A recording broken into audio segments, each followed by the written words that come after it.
Magandang gabi sa lahat po. Luzon, Visayas, Mindanao po. Tayo nagbabalik po sa ating YouTube channel at saka FB page po. Meron na naman tayo dumating parcel po.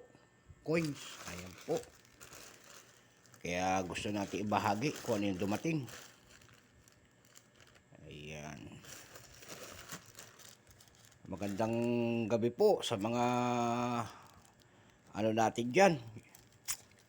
Kolektor. Lalo na si Waray Coins TV po. Ayan po. Money collector po. Ayan, may dumating tayo na namang coins at magandang gabi sa lahat. Nagpapasalamat tayo sa mga nanonood ng ating YouTube channel at saka FB page po. Pakipindot naman po ang ating notification bell para ma-update kayo doon sa ating mga video pang gagawin po. At magandang gabi sa lahat. Ayan, dumating na naman. Ayan po ang dumating. Ayan po ang dumating po. Ayan, ang laki nito. Ayan, ganyan siya kalaki. Ganyan siya kalaki. Ang laki. Kanina may dumating din. Ito yung dumating kanina. Ito naman kulay asul. Kulay blue. Ayan po, 2 piraso. Ayan, Philippine Eagle. Ayan po.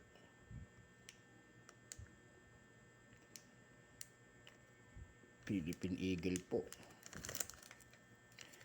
Tingnan natin kung anong itsura nito.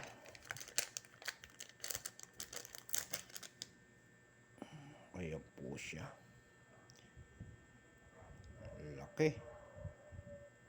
Haba ng pakpak niya. Ayan po.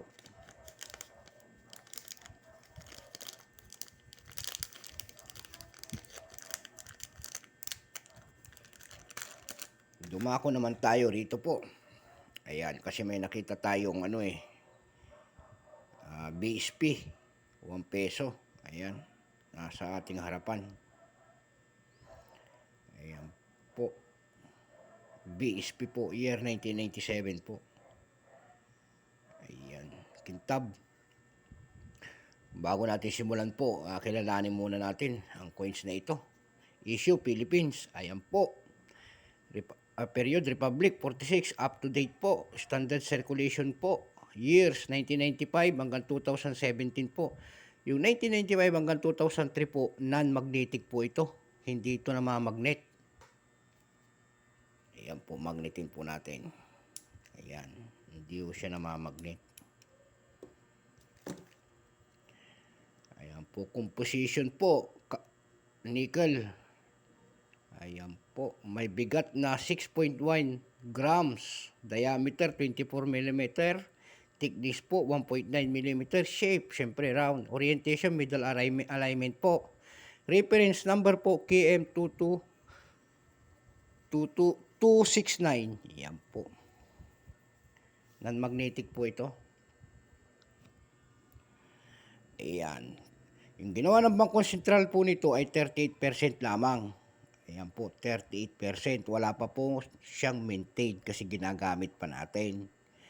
Kasi nga nakakita tayo ng price 1997 doon po sa ating mga website po. Ayan. Yung presyo nito, may price na po na price appraisal po. Yung almost uncirculated niya po, 26 pesos. Yung uncirculated po ay 55 pesos. Dumako naman tayo doon sa numista po.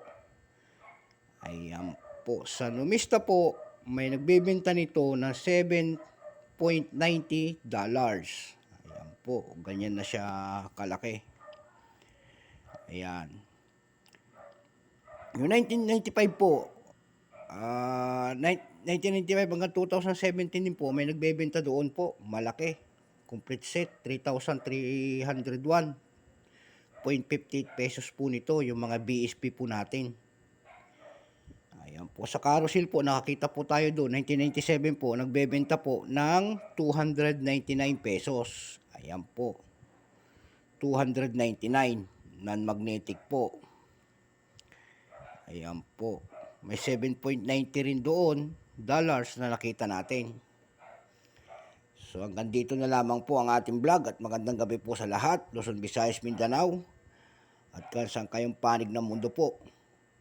Ayan po, special shout out doon sa ating mga kolektor dyan, kaya ni May 09 po at Money Collector, tsaka yung mother natin dyan sa Pangasinan, Santo Salabit si kayo namin. Ayan po, bye bye.